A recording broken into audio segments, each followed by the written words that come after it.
ಅಲ್ಲ ಎಂತ ಮಾಸ್ತರ್ಕಿ ಕೆಲಸ ಮಾಡ್ತಿ ಅಂತೀನಿ. ಬರೋದು ಈಗ ಬಂದಿನಿ, ಏನು ಎಂತ ವಿಚಾರ ಏನು ಕೇಳಾರ್ದ ಎತ್ತ ನಿಂದು ನಾನು ಹೊಯ್ಕೊಲ್ಯ ನಿಂತು ಏ ನಿತ್ ಹೊಯ್ಕೊಯ್ಬೇಡ. ಎತ್ತಂದ್ರ ನಿನ್ನ ಕೊಟ್ರ ಹೋಮ್ವರ್ಕ್ ಬುಕ್ಕ ಎತ್ತನ್ಯ. ಹೆಂಗಂದೆ ನಾ ಏನ ಬೇರೆ ತಿಳ್ಕೊಂಡಿದ್ದೆ ಮಾಮ. ನೋಡಮ್ಮಲ್ಲಿ ನನ್ನ ಕೈಯಾಗ ಕಲಿತ ಎಷ್ಟೋ ವಿದ್ಯಾರ್ಥಿಗಳು ಅವರು ಭವಿಷ್ಯ ಕಣ್ಕೊಂಡಾರ. ನನ್ನ ಕೈಯಾಗ ಕಲಿತ ಎಷ್ಟೋ ವಿದ್ಯಾರ್ಥಿಗಳಿಗೆ ಯಾವ ಹೊತ್ನ್ಯಾಗ ಹ್ಯಾಂಗ ಕಲಿಸ್ಬೇಕು, ಎಷ್ಟೊತ್ತ್ಯಾಗ ಕಲಿಸ್ಬೇಕು ತೇಕಿರಂದ ಎಲ್ಲ ತಿಳ್ಕೊಂಡು ಬಿಟ್ಟನ. ಇದ್ರಾಗ ಸರ್ವಿಸ್ ಆಗಿಬಿಟ್ಟೈತಿ, ಭಾಳ ಸರ್ವಿಸ್ ಆಗೈತೆ ಅಂದಂಗ ಹೆಣ್ಣು ಮಕ್ಳಿಗೆ ಒಂದ್ ಸ್ವಲ್ಪ ನೀವು ಹೆಣ್ಣು ಮಕ್ಳಿಗೆ ಹೆಲ್ಪ್ ಮಾಡ್ತಿರ್ಬೇಕಲ್ಲ ಆಗಾಗ. ಕೇಳ್ತೇನ ನೋಡ್ ಮಲ್ಲಿ, ನನ್ನ ಕಣ್ಣಾಗ ಅಕ್ಕನ ಮಕ್ಕಳು ಅಂದಂಗ, ಹೆಣ್ಣು ಮಕ್ಕಳಂದ್ರ ಅಕ್ಕನ ಮಕ್ಕಳಿದ್ದಂಗ.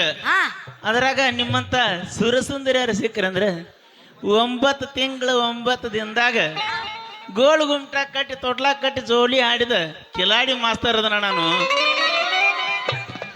ಬಾಳ ಸಾಧನೆ ಮಾಡಿ ಬಂದೆ ಅಂದಂಗ. ಕೇಳ್ತೇನ ನನ್ನ ಬಂಗಾರಿ, ಹತ್ತು ಬಾ ನನ್ನ ಅಂಬಾರಿ. ಹೌದೇನೋ ನನ್ನ ಗಂಡ ಬಾಳಿಯ ದಿಂಡ. ಹೂನ ನನ್ನ ರಂಬೆ, ನನ್ನ ಬಂಗಾರದ ಗೊಂಬೆ. ಹೌದ ನನ್ನ ಮನ ಕದ್ದ ಚೋರ, ಬೇಗ ಬಾರೋ ನನ್ನ ಕೋಲೂರು ಹುಲಿಯ. ಬೆಳ್ಳಿದ ಬಡ್ತಾಗ ನಮ್ಮಿಬ್ಬರ ಬಂದನ